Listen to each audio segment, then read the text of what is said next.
या see the next one here, ये देखो ये ए बार है और ये बी बार है, फिर से ए बार और बी बार दोनों हमको दिख रहे हैं यहाँ पे। और जो हैंड है, तो हैंड हमने क्या किया, ए बार से बी बार की तरफ फिंगर्स कर्ल किया, तो जिससे जो थंब का जो डायरेक्शन है वो डायरेक्शन हमको ए बार क्रॉस बी बार का देता है। नेक्स्ट वन, सी हियर,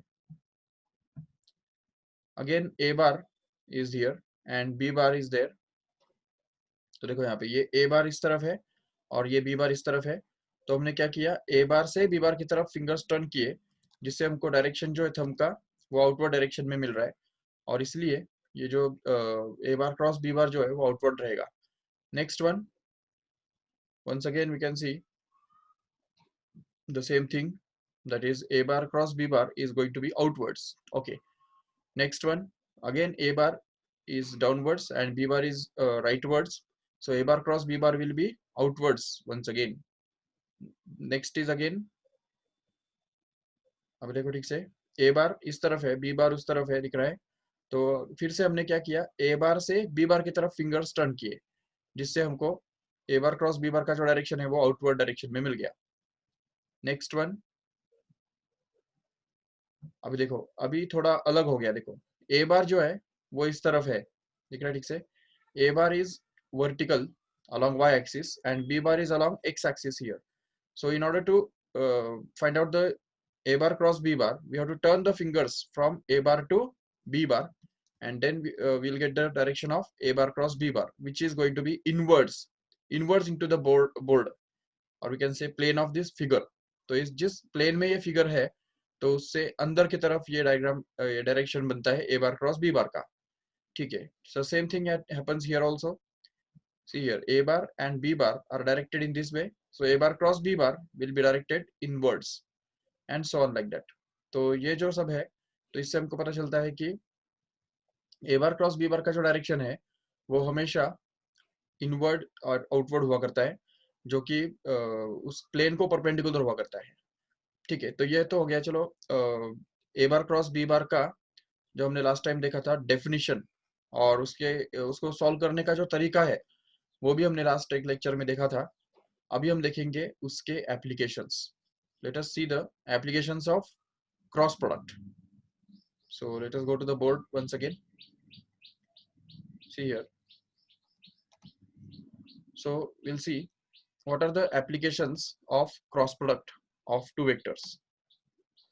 तो सबसे पहला एप्लीकेशंस जो है तो वो है ज्योमेट्रिकल एप्लीकेशन। ज्योमेट्री के अंदर एप्लीकेशन क्या होता है,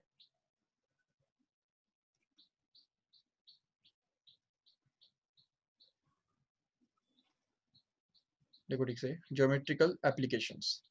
सो देखो, एक सबसे पहली बात यह है कि तुमको ये पता होना चाहिए कि एक पैरेललोग्राम का एरिया कैसे ढूंढा जाता है। देखो ठीक से, अगर हमारे पास एक पैरेललोग्राम है, मान लो ये एक पैरेललोग्राम है,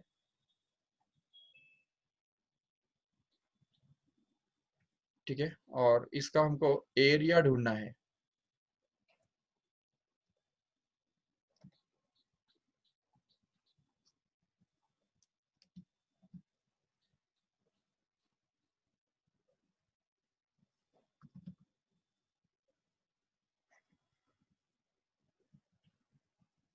ओके, तो इसका पैरेलल साइड हमने यहाँ पे ड्रॉ कर दिया।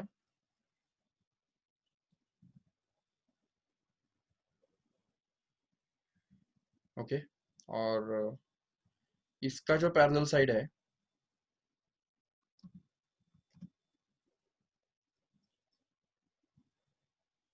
तो हमको यहाँ पे ड्रॉ करना है, जिससे कि पैरेललोग्राम बनेगा। तो ये देखो, ये पैरेललोग्राम हमारा बन गया। Now we want to find out the area of this parallelogram. So how will you find it out? तो उसके लिए एक सिंपल सा तरीका है, जिसमें हम देख सकते हैं कि इसका अगर सपोज बेस का जो लेंथ है, तो उसको अगर हम मान लेते हैं बी बार या B, suppose the base is suppose B. Okay, and ये जो है उसका जो ये साइड है, इसका लेंथ अगर हम मान लेते हैं ए है, तो एक्चुअली इस साइड का जो लेंथ है इसका कोई फायदा नहीं होता है। पैराग्राम का जो एरिया है वो उसके ऊपर डिपेंड नहीं करता है, वो डिपेंड करता है बेस के ऊपर और हाइट के ऊपर। जैसा कि आपको सभी को पता होगा कि the area of a parallelogram just depends on two quantities, one is the length of the base and the second is height. Okay, so actually the area of parallelogram is given by the product of base and height. That's it. So this is the basic formula of the area of the parallelogram. अगर ये आपको पता है तो it's okay, अगर नहीं पता है तो वो हम प्रूव भी कर सकते हैं 2 मिनट में. देखो कैसे.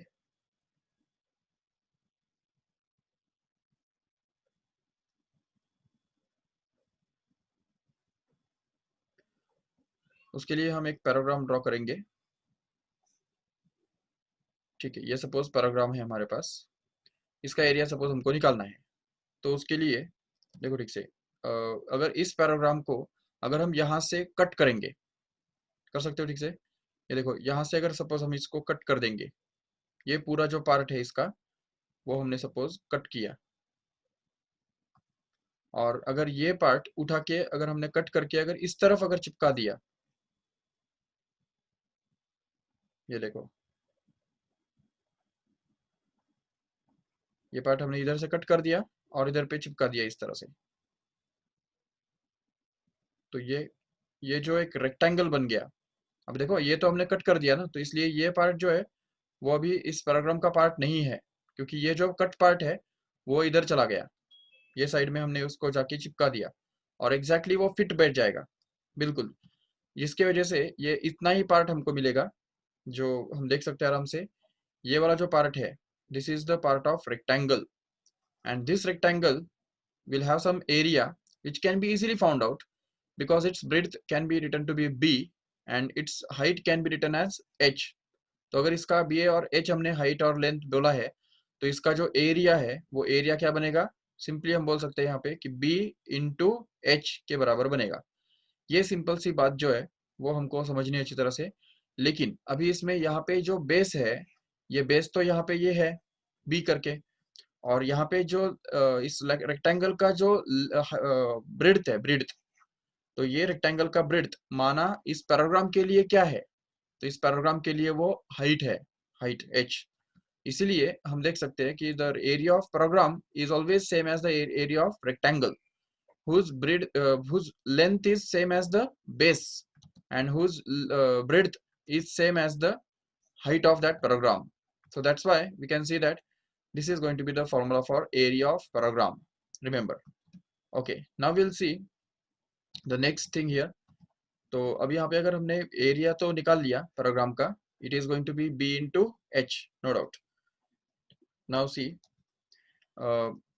अभी इसके अंदर अगर सपोज हमको ये पता है कि इन दोनों वेक्टर्स के बीच में अगर इन दोनों को हमने एक वेक्टर बना दिया, ठीक है, ये देखो ये जो है ये सपोज एक वेक्टर बन गया.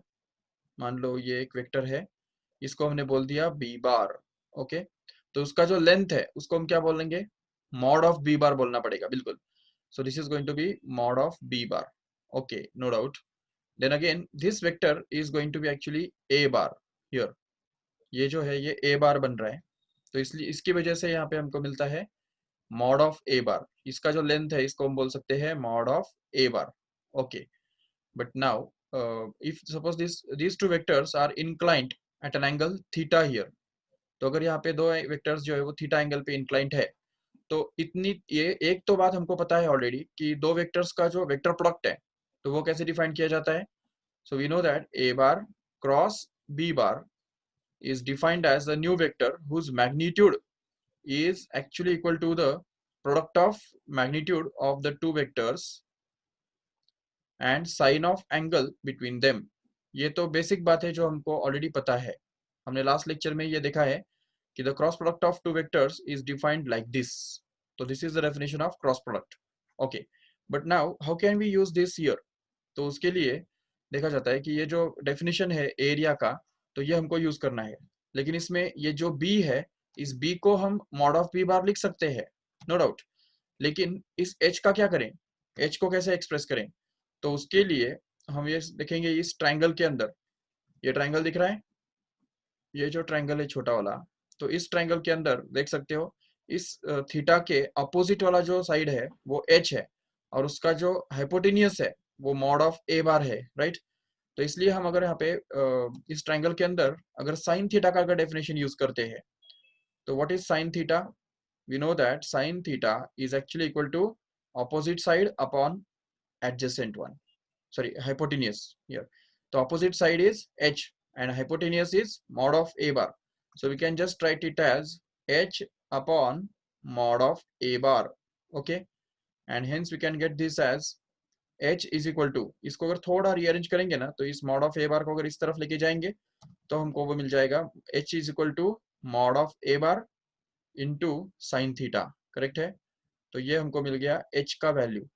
अभी ये h का वैल्यू अगर हम उठा के इस फॉर्मूला में रख देंगे, एरिया के फॉर्मूला में, तो क्या मिलेगा हमको? देखो ठीक से, तो area of parallelogram will be obtained to be equal to b, मतलब ही क्या? Mod of b bar. b can be any time return as mod of b bar into h। तो ये तो बेसिक फॉर्मूला है इनटू h करके, लेकिन इस h के बदले हमको क्या डालना होगा? तो वो उसका जो वैल्यू है ये mod of a bar into sine theta, ये हमको रिप्लेस करना होगा, जिससे कि हमको मिलेगा area is equal to, area of parallelogram is equal to mod of b bar into mod of, अब देखो h का जो वैल्यू है वो अगर हम यहाँ पे रिप्लेस कर देंगे, ये पूरा जो वैल्यू है वो h का वैल्यू है जो कि हमको रिप्लेस करना है यहाँ पे, जिससे वो बन जाएगा mod of a bar into sine theta.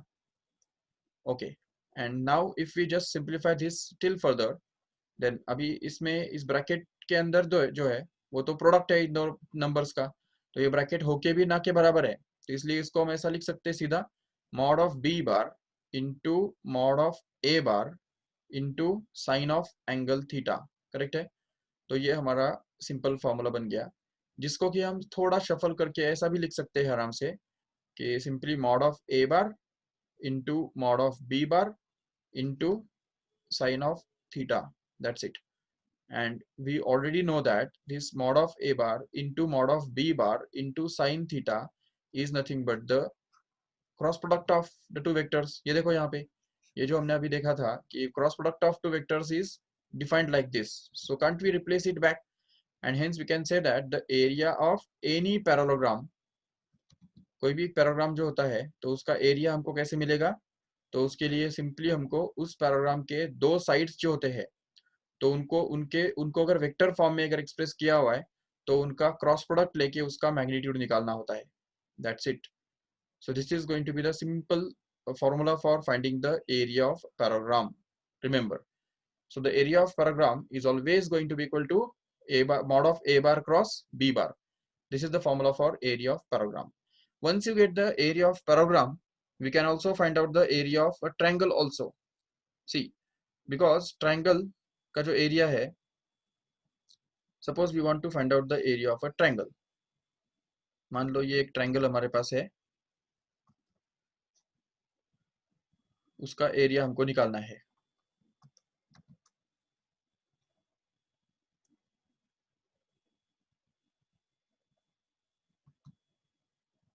ठीक है, कौन से भी टाइप का वो ट्रायंगल हो सकता है आराम से।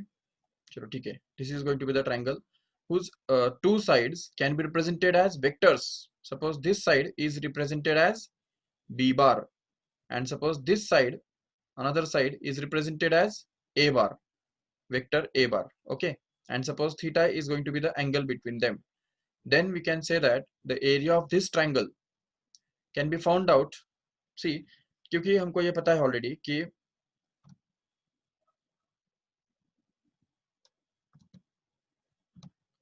देखो इधर ठीक से, ये सपोज हमारे पास एक पैराग्राम है।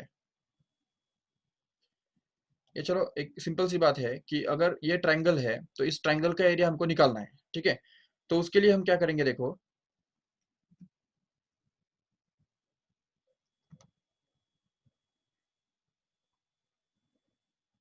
इसका पैरेलल साइड जो है वो हमने यहाँ पे ड्रॉ किया सपोज, और ये हॉरिजॉन्टल लाइन जो है, तो इस हॉरिजॉन्टल लाइन का जो पैरेलल लाइन है वो सपोज हमने यहाँ पे इसे ड्रॉ किया इधर इस तरह से, और इन दोनों को अगर ज्वाइन कर दिया तो ये एक पैराग्राम बनता है। करेक्ट है? और ये पैराग्राम के अंदर ये ट्रायंगल और ये वाला ट्रायंगल, इन दोनों के एरियाज बिल्कुल सेम होंगे क्योंकि वो कॉन्ग्रुएंट ट्रायंगल्स है। कॉन्ग्रुएंट ट्रायंगल्स क्यों? क्योंकि ये जो साइड है ये इसके बराबर है, ये जो साइड है ये इसके बराबर है, क्योंकि पैरेलल पैराग्राम के तीनों साइड्स जो है, मतलब अपोजिट पेयर जो है साइड्स का, वो सेम होता है। और ये साइड तो खुद कॉमन है, ये वाला जो है बीच वाला। तो इसलिए हम देख सकते हैं आराम से कि ये दोनों ट्रायंगल्स जो है वो कॉन्ग्रुएंट है, और कॉन्ग्रुएंट ट्रायंगल्स का एरिया भी सेम हुआ करता है। इसी वजह से हम बोल सकते हैं यहाँ पे कि इन दोनों ट्रायंगल्स का जो एरिया है वो सेम है। लेकिन अगर इन दोनों ट्रायंगल्स से ही ये पैराग्राम बना हुआ है, तो इसका मतलब जरूर इस पैराग्राम का जो एरिया है वो ट्रायंगल के एरिया के डबल होना चाहिए। इसी से हमको ये पता चलता है कि अगर हमको ट्रायंगल का सिर्फ एरिया चाहिए, देखो ठीक से, if you want to find out the area of a triangle only, then we'll see the area of this triangle can be obtained to be simply equal to half of the area of parallelogram। ये सब हमको समझना है। तो area of triangle is equal to half of area of parallelogram. ये parallelogram का ये symbol है, याद रखो ठीक से। तो area of triangle can be obtained to be equal simply equal to half of whatever is the formula for area of parallelogram, we have just found it out, you have to just copy it down here। देखो यहाँ पे अभी अभी हमने derive किया था कि what is the area of parallelogram, this one is the area of parallelogram, we'll just copy it here and get the area of triangle easily। So see here, the area of a triangle can be obtained to be simply half of mod of a bar cross b bar, where a bar and b bar has to be the two sides forming that triangle। तो ये देखो, ये एक side है जिसको हमने B bar बोल के रखा है, और ये दूसरा साइड है जिसको हमने ए बार बोल के रखा है। तो कोई भी एक ट्रायंगल अगर है, सपोज ये समझो ट्रायंगल है ऐसा, ठीक है। तो इस ट्रायंगल के अंदर कोई भी दो साइड्स कोई भी हो सकते हैं, वो नो प्रॉब्लम विच में बी। तो सपोज ये जो साइड है, ये अगर हमारे पास पी बार है सपोज, ठीक है, और ये साइड जो है इसको अगर हमने बोल के रखा है क्यू बार है, तो हम बोल सकते हैं आराम से कि area of this triangle will be simply equal to half of, देखो ठीक से, half of mod of p bar cross q bar, because p bar and q bar are simply the sides of this triangle, remember। तो इस triangle के जो sides होते हैं, कोई भी दो साइड्स पकड़ सकते हैं, तो उनका क्रॉस प्रोडक्ट करके उसका मैग्नीट्यूड निकाल के उसको आधा करने का, जिससे ही हमको इस ट्रायंगल का एरिया मिल जाता है। तो ये सिंपल सी बात जो है वो हमको समझनी है अच्छी तरह से। ओके, तो these are the two important formulae which you have to keep in mind so as to solve some numericals which are based on this। Okay, so let us try to find out some numericals, try to solve some numericals। तो सबसे पहला पैराग्राम का जो हमने formula अभी अभी prove किया है, उसके ऊपर बेस्ट न्यूमेरिकल सॉल्व करेंगे, ठीक है।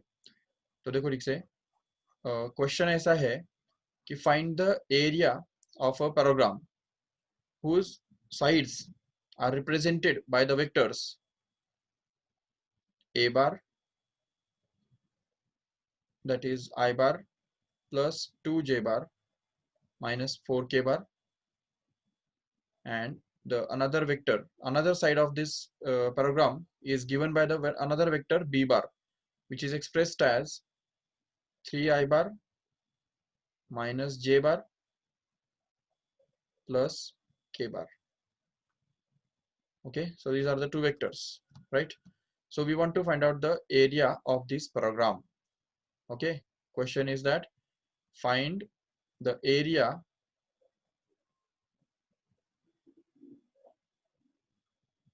of a parallelogram। ये सिंबल है पैराग्राम का, whose sides are given by। Okay,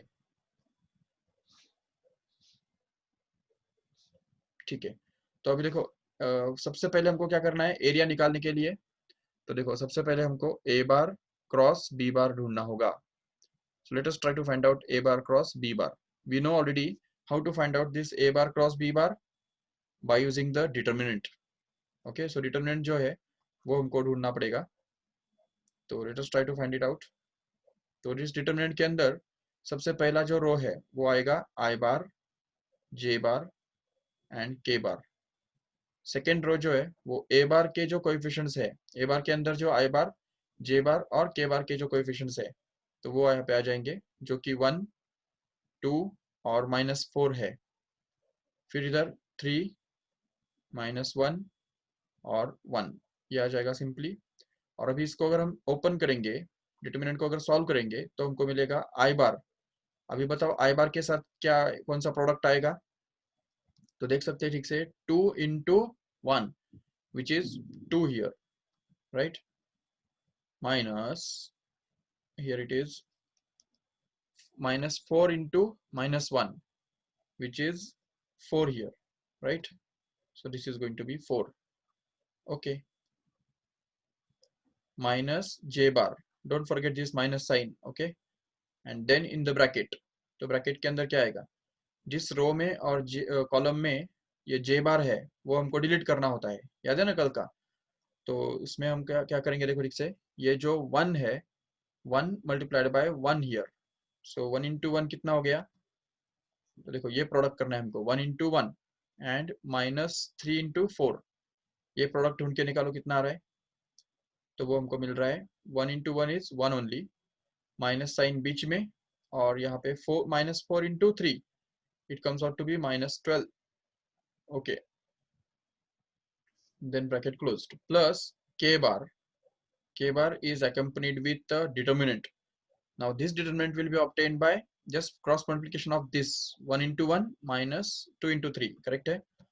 So what is this 1 into -1? It is going to be, yes, -1. Okay, minus sign बीच में, और अभी what is this 3 into 2, check. So 3 into 2 is going to be 6, right?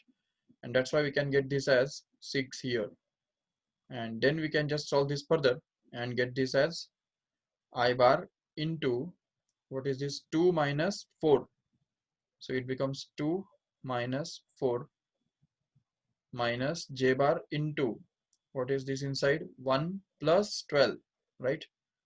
And finally here it is plus k bar into, bracket में क्या आएगा, -1 -6, right? Okay, so just let us solve this, and we get this as a -2 I bar, then here it is 13 j bar, and here it is -7 k bar, right? Okay, तो ये हमारा बन गया a bar cross b bar. But don't just copy this as a final answer.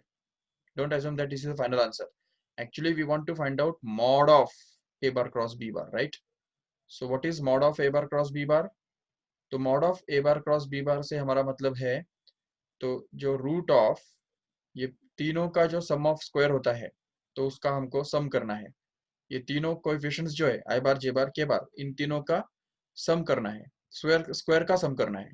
So let us do that. -2 का whole square plus, here it is -13 and the whole square plus, here it is -7 and the whole square.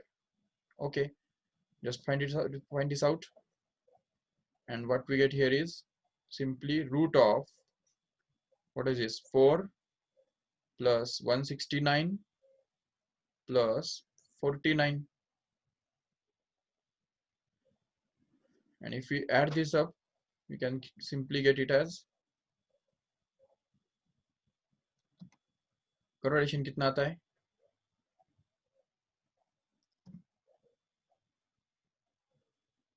देखो 169 plus 49, 170 plus 50 becomes 220 minus 2, it comes out to be 218 plus 4 comes out to be 222, right?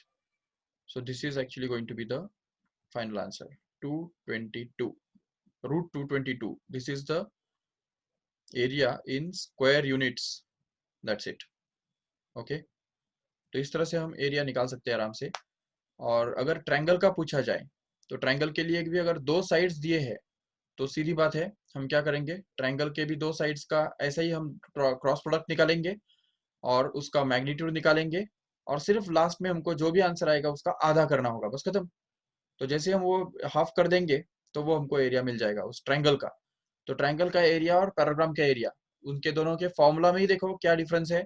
सिर्फ इतना ही कि पैराग्राम का area जो है वो mod of A bar cross B bar के बराबर होता है, और ट्रायंगल का जो एरिया है वो simply half of mod of A bar cross B bar के बराबर हुआ करता है. तो accordingly we can find out the area of triangle also. Okay, and one more thing to be understood here, that अभी चलो यहाँ पे हमको पैराग्राम का एरिया निकालने के लिए दो साइड्स डायरेक्ट दिए थे, करेक्ट है. तो उन दो साइड्स को हमने डायरेक्टली यूज किया यहाँ पे, राइट. तो देखो वो दो साइड्स का जो एक्सप्रेशन है वो ए बार और बी बार वो हमने डायरेक्ट यूज किया, और उससे हमको पैराग्राम का एरिया मिल गया, no doubt. But sometimes instead of the sides the coordinates of the points are given. Remember, suppose for example, suppose this is the parallelogram, and suppose that we have the two sides of this parallelogram which are represented by,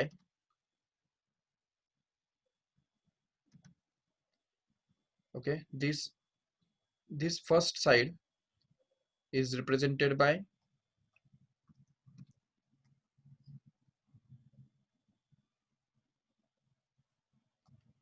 some vector whose name is not known as a final, but that vector can be named after the endpoints. Okay, and the second vector is again another side of the same parallelogram whose name is unknown, but we can name it according to the endpoints. And suppose that the endpoints are known. Suppose this is the A, suppose this is B, this is suppose C, and this is D. Okay, तो ये चार coordinates है या चार vertices है इस programme के.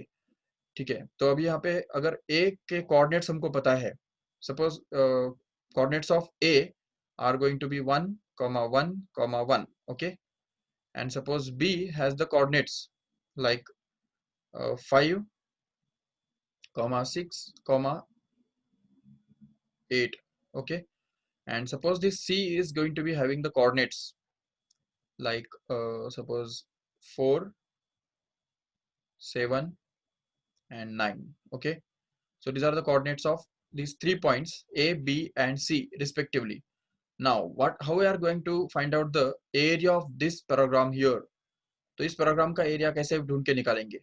तो उसके लिए देखो हमारा फॉर्मूला जो है, फॉर्मूला क्या कहता है कि फॉर्मूला ये कहता है कि area of a parallelogram,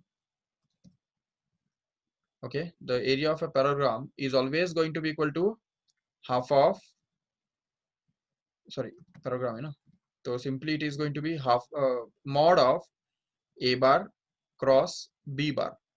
but यहाँ पे हमको ए बार और बी बार पता होने चाहिए. ए बार और बी बार कौन होता है? A bar and B bar are the nothing but the sides of this two parallelogram, right? So this must be A bar and this must be B bar. तो चलो ठीक है, इसको हमने A बार B बार नहीं भी बोला तो भी उसको हम A B बार तो बोल सकते हैं आराम से, बिल्कुल. तो इसको अगर हम A B बार बोल देंगे तो इस A B बार को हमको रखना है A बार की जगह पे, करेक्ट है. और इसको अगर हम सपोज A C बार बोल देते हैं तो इस A C बार को हमको रखना होगा B बार की जगह पे, बिल्कुल. तो हमारा फॉर्मूला स्लाइटली मॉडिफाई हो जाएगा. And how will this formula will get modified? So we can say suppose this is AB bar and this is AC bar, then our formula will just get modified slightly and we can write it as area of parallelogram is going to be equal to mod of, तो देखो A बार के बदले कौन आने वाला है इधर, ये जो उसका है उसके बदले जो साइड आ गया उसका, तो वो है हमारा AB bar. Okay, this is actually replaced by A bar cross B bar. B बार के बदले कौन आने वाला है? तो ये है AC बार जो कि B बार का रोल प्ले कर रहा है इधर, तो इसलिए यहाँ पे आ जाएगा AC bar. Okay, but the question here is again that how will you find out AB bar and AC bar so that we can find out the cross product of these two. So for AB bar what we have to do is, see, AB bar can be found out to be equal to, as we already have seen, that this AB bar can be written to be equal to B bar minus A bar. Okay, B bar minus A bar. And as we know that B bar मतलब इस B के जो coordinates है उसको I bar, J बार और K बार लगा के जो वेक्टर मिलता है तो वो वेक्टर हमारा B बार कहलाएगा. तो बी बार के बदले हम जोड़ सकते हैं 5 आई बार प्लस 6 जे बार प्लस 8 के बार, करेक्ट है। तो देखो ये बन गया हमारा B bar minus A bar. What do you mean by this A bar? So देखो पॉइंट ए के जो कोऑर्डिनेट्स है उनको आई बार जे बार के बार लगाने से जो वेक्टर मिलता है तो वो हमको उसको बोलना है A bar. So it becomes actually I bar plus J bar plus k bar. That's it. So this is going to be actually a b bar minus a bar, and then we can just find it out. तो अगर ये bracket open करेंगे तो हमको मिल जाएगा 5 आई bar plus 6 I bar plus 8 K bar minus I bar minus J bar minus K bar, correct है। And now if we solve this still further then we can simplify this and get this as, तो देखो 5 आई bar minus I बार कितना हो गया, it becomes 4 I bar, right. Okay, next is again 6 I bar minus 6 J bar minus 1 J bar, it becomes 5 J bar and minus 8 K bar, sorry plus ना, plus 8 K bar minus K bar comes out to be 7 k bar actually. Okay, so this is actually we are going to get it as AB bar, no doubt. And once we get this AB bar we can get AC bar also in the same way. So what is AC bar? See here, AC bar can be found out to be equal to C bar minus A bar, right hai? C bar minus A bar. Okay, so C bar, what is C bar? The vector which is obtained by attaching I bar, J bar and K bar with the coordinates of C here. तो C के coordinates को अगर हम I bar, J bar, K bar लगा देंगे तो क्या मिलेगा, देखो ठीक से, तो वो हमको मिलेगा सिंपली 4 I bar, तो देखो यहाँ पे ये आएगा 4 I bar plus 7 J bar plus 9 K bar, correct है। तो ये बन गया हमारा C bar and this should be subtracted, A bar should be subtracted from this, right? So I bar plus J bar plus K bar, this is actually going to be your A bar once again, because this, see this here, ये A है ना, तो A के जो coordinates है उसको अगर हम I bar J bar K bar लगा देंगे तो ये वेक्टर हमको मिलेगा बिल्कुल। अभी इसको अगर सिंप्लीफाई करेंगे आगे तो हमको मिलेगा 4 I bar plus 7 J bar plus 9 K bar minus I bar minus J bar minus K bar। तो देखो ये हमको मिल रहा है। अभी इसको अगर हम सपोज सॉल्व करेंगे तो 4 आई बार माइनस आई बार कितना बनता है, 3 आई बार, करेक्ट है, plus 7 I bar minus J 7 J bar minus J bar, it becomes 6 J bar actually, and here it is 9 के bar minus K bar comes out to be 8 K bar, yes, and then we can be able to find out this AB bar cross AC bar which we want to find out the area। तो area निकालने के लिए ये वाला formula हमको यहाँ पे use करना होगा अभी। तो देखो उसके लिए सबसे पहले क्या करना पड़ेगा हमको, ए बी बार और ए सी बार इन दोनों का क्रॉस प्रोडक्ट निकालना पड़ेगा। So let us do that, A B bar cross A C bar. how we can find it out? We can find it out by determinant once again. So here this is the determinant whose first row can be replaced by I bar, J bar and K bar as usual.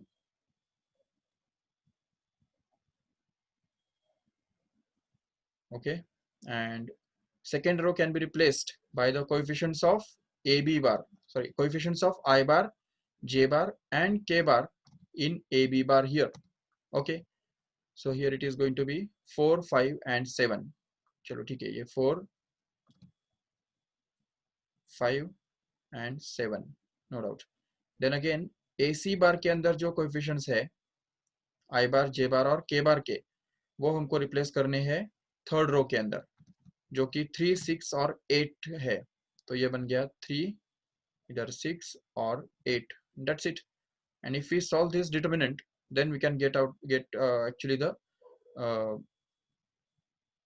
AB bar cross AC bar, whose magnitude is to be found out in order to get the area of that parallelogram having these three vertices A, B and C.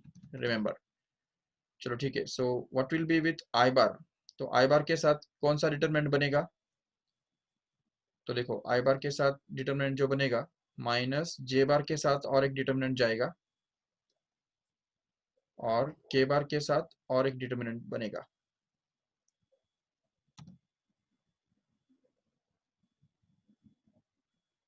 ठीक है, तो ये तीन determinants हमको मिलने वाले हैं.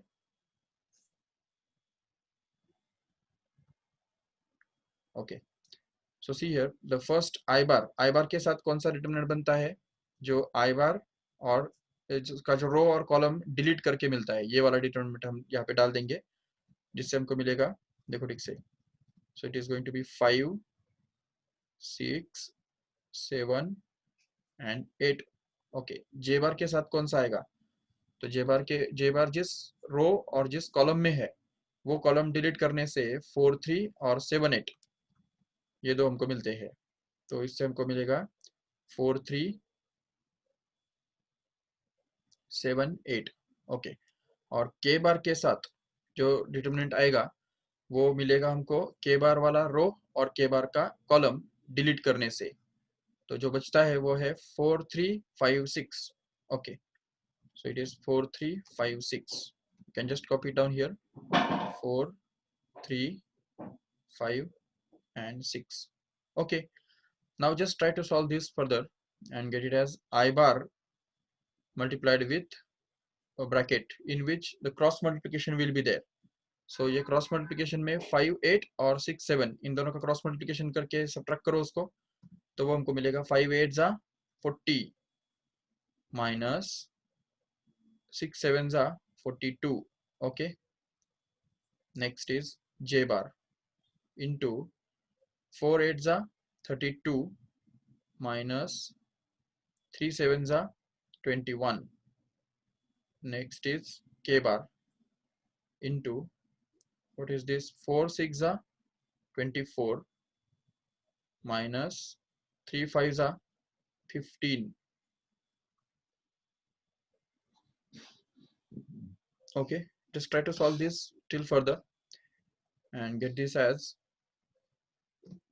I bar into minus 2 J bar minus 2, right? Here it is plus minus J bar into 32 minus 21. How much it is? 11, right? So it's 11. And K bar is with 24 minus 15, which is 9. Okay, so if we just solve this further, then we can get this as minus 2 I bar minus 11 J bar plus 9 K bar. Correct hai? So here it is going to be the, yeah, now we can just solve this further. So अभी चलो ठीक है, AB bar cross AC bar तो हमको मिल चुका है already, no doubt. But what we want is area of that parallelogram. So for that we will have to find out its magnitude. So चलो AB bar cross AC bar ये हमको मिल गया है. This is your AB bar cross AC bar, no problem. But in order to find out the area, we will find out its magnitude. So how will you get that magnitude of this AB bar cross AC bar? तो इसमें AB bar और AC bar इन दोनों के अंदर जो I bar, J bar और K bar इन दोनों के जो तीनों के जो कोएफिशिएंट्स है उनका सम ऑफ स्क्वायर करके उसका स्क्वायर रूट निकालना है. तो करो. तो यहाँ पे क्या आएगा देखो, ये -2 का स्क्वायर कितना बन गया 4. What is the square of this 11? 121. It's -11, but it's okay. It's square is going to be positive always. And 9 का square कितना बनता है 81. Okay, so we can get this simplified as, तो देखो 120 plus 80 comes out to be 200 and 2 plus 4, so 206. That's it. So this is actually going to be the area of that parallelogram. That's all. So we have found out the area of the parallelogram having 3 vertices. ठीक है, तो जिसके vertices के coordinates दिए जाते हैं, तो ऐसे पैराग्राम के भी हम एरिया निकाल सकते हैं आराम से इस मेथड से। तो चलो ठीक है। सो these are the geometrical applications of cross product of two vectors. Remember, so we have seen today the geometrical applications of cross product. आज के लेक्चर के अंदर जो भी हमने किया, तो उसके बेसिस पे एक होमवर्क आपको मिलने वाला है। एक पीडीएफ फाइल मैं आपको आज भेजूंगा ऐप के अंदर, सॉल्व करके आपको सबमिट करना होगा। ठीक है। और कल कल का दीपक सर का एक लेक्चर होगा, तो वो थोड़ा सा ठीक से अटेंड करिएगा, क्योंकि उसके अंदर आपको कुछ टेस्ट के बारे में बताया जाने वाला है। कुछ इंपॉर्टेंट बातें डिस्कस की जाने जाने वाली है कल के दीपक सर के लेक्चर के अंदर। ठीक है।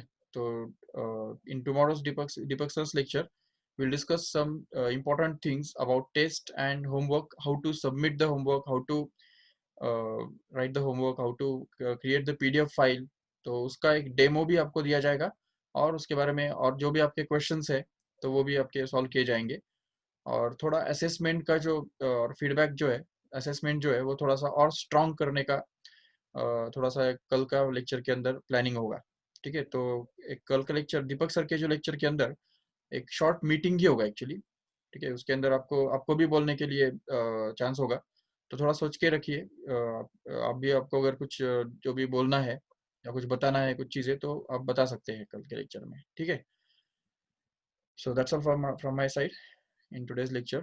See you tomorrow. Bye bye. Thank you.